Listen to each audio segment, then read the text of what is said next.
This is Warlord, book for boys, 1989, and again it's packed with all action war stories and features.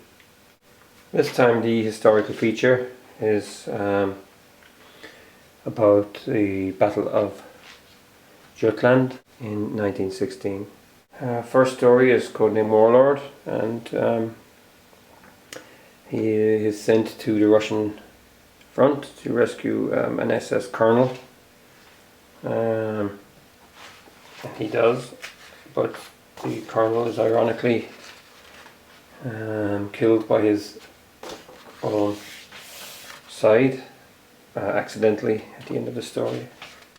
Gaum. This was about a Moroccan soldier fighting for the Allies. I remember when this came out, it was never one of my favourites. I probably didn't understand the subject matter at the time anyway, so that's probably why. Feature on the Land Rover. It came out in the late 40s. Here's one, Toro, Space Samurai.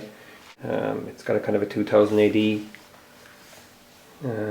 thing to it. There's 4 chapters going right through this annual. Oh, here we got a quick crossword, and it's got things like one across a soldier's headgear. There was one of these on top of a German World War I helmet. Spike, I think it was called. What's the real name for it again? I don't know. Pickle something. I can't remember. Here we have Mine Killer, which is one about the British tank cruise in 1942. Good old Union Jack Jackson. This is January 1945. Battle of the Bulge. Yeah. He wouldn't be my favourite. Yeah, it's just a bit, it's a bit over the top. Here we have Bridge to War. Here it shows a German sapper destroying a bridge somewhere in Europe, and then you have got the engineers building makeshift bridges to get troops across the rivers. Cassidy. Yeah, he has to get in there, doesn't he? Yeah, the cover artwork is Cassidy.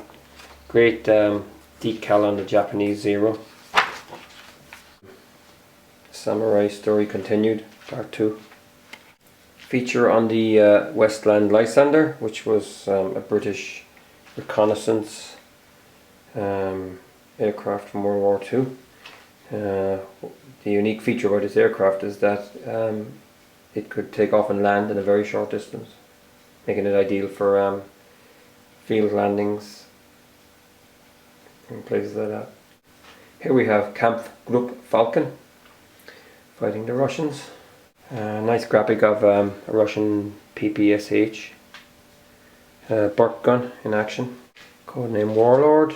Burma. There's a lot of Burma in it this time. Obviously he wrestles crocodile, gets stuck in the swamp, all that kind of thing. Snakes. Here's a feature on Attack on Zeebrugge. April 23rd, 1918.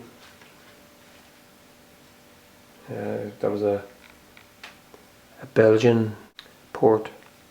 Here we have Sergeant Raker. Now it's just called Raker, and I noticed here, this is 1989 now. He's a black American. In earlier episodes, back in the early 80s, he was a Negro sergeant. So it's becoming a little bit more PC at this stage. Good sketch of an M1 carbine. Part 3 of Toto, and here we have a page on jet fighters. They looked quite futuristic 30 years ago, but now they look very, very dated. See the Hawker Siddeley Harrier down here, Tornado. Here we have Kampfgruppe Falcon, and it's continued from further back in the annual. And some good sketches here as well. Here the Russians are screaming, "Kill the Germansky dogs!" Some more Union Jack Jackson. He's starting to bore me at this stage. Yeah, he's a British soldier in the US Marines, and in earlier episodes he used to use the British Lee Enfield rifle, and I notice here he's using the American Garand semi-automatic rifle.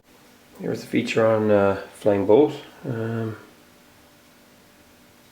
ugly duckling.